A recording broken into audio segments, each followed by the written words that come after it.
जय श्री कृष्णा। आप सबका हमारे YouTube चैनल लड्डू दीवानी पर बहुत बहुत स्वागत है। आज हम सुनेंगे संत कबीर की कथा। संत कबीर गांव के बाहर झोंपड़ी बनाकर अपने पुत्र कमाल के साथ रहते थे। संत कबीर जी का रोज का नियम था, नदी में स्नान करके गांव के सभी मंदिरों में जल चढ़ाकर दोपहर के बाद भजन में बैठते, शाम को देर से घर लौटते। वे अपने नित्य नियम से गांव में निकले थे। इधर पास के गांव के जमींदार का एक ही जवान लड़का था जो रात को अचानक मर गया। रात भर रोना धोना चला।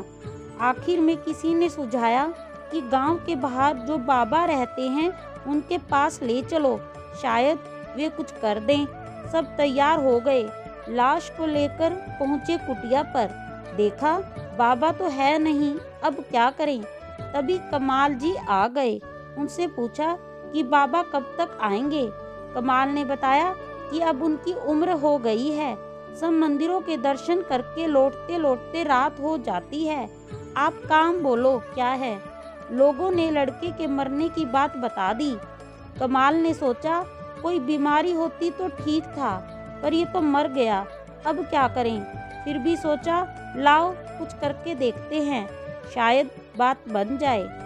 कमाल ने कमंडल उठाया, लाश की 3 परिक्रमा की, फिर 3 बार गंगा जल का कमंडल से छींटा मारा और 3 बार राम नाम का उच्चारण किया। लड़का देखते ही देखते उठकर खड़ा हो गया। लोगों की खुशी की सीमा ना रही। इधर कबीर जी को किसी ने बताया कि आपकी कुटिया की ओर गांव के जमींदार और सभी लोग गए हैं। कबीर जी झटकते कदमों से बढ़ने लगे। उन्हें रास्ते में ही लोग नाचते कूदते मिले।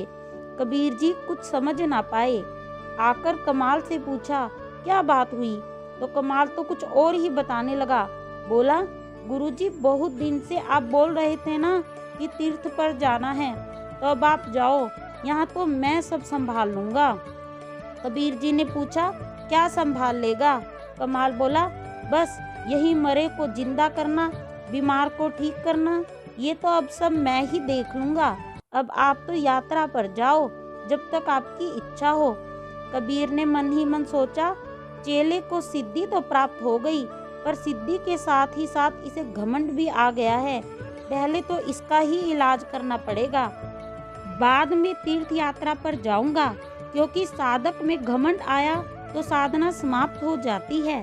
कबीर जी ने कहा ठीक है, आने वाली पूर्णिमा को एक भजन का आयोजन करके फिर निकल जाऊंगा यात्रा पर। तब तक तुम आसपास के 2-4 संतों को मेरी चिट्ठी जाकर दे आओ, भजन में आने का निमंत्रण भी देना। कबीर जी ने चिट्ठी में लिखा था, कमाल भयो कपूत, कबीर को कुल गयो डूब। कमाल चिट्ठी लेकर गया एक संत के पास, उनको चिट्ठी दी। चिट्ठी पढ़ के वे समझ गए। उन्होंने कमाल का मन टटोला और पूछा कि अचानक ये भजन के आयोजन का विचार कैसे हुआ। कमाल ने अहम के साथ बताया कुछ नहीं, गुरुजी की लंबे समय से तीर्थ पर जाने की इच्छा थी, अब मैं सब कर ही लेता हूँ, तो मैंने उन्हें कहा कि अब आप जाओ यात्रा पर, तो वह जा रहे हैं और जाने से पहले भजन का आयोजन किया है। संत दोहे का अर्थ समझ गए। उन्होंने कमाल से पूछा तुम क्या क्या कर लेते हो, तो बोला मरे को जिंदा कर देता हूँ, बीमारी को ठीक कर देता हूँ। संत जी ने कहा आज रुको और शाम को यहाँ भी थोड़ा चमत्कार दिखाओ। उन्होंने गांव में खबर करा दी। थोड़ी देर में 200-300 लोगों की लाइन लग गई, सब नाना प्रकार की बीमारी वाले। संत जी ने कमाल से कहा चलो इन सब की बीमारी को ठीक कर दो। कमाल तो देख के चौंक गया, अरे इतने सारे लोग, इतने लोगों को कैसे ठीक करूं, यह मेरे बस का नहीं है। संत जी ने कहा कोई बात नहीं, अब ये आए हैं तो निराश लौटाना ठीक नहीं, तुम बैठो। संत जी ने लोटे में जल लिया और राम नाम का एक बार उच्चारण करके छींट दिया। एक लाइन में खड़े सारे लोग ठीक हो गए।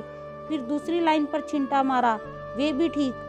बस 2 बार जल के छींटे मारकर 2 बार राम बोला और सभी ठीक होकर चले गए।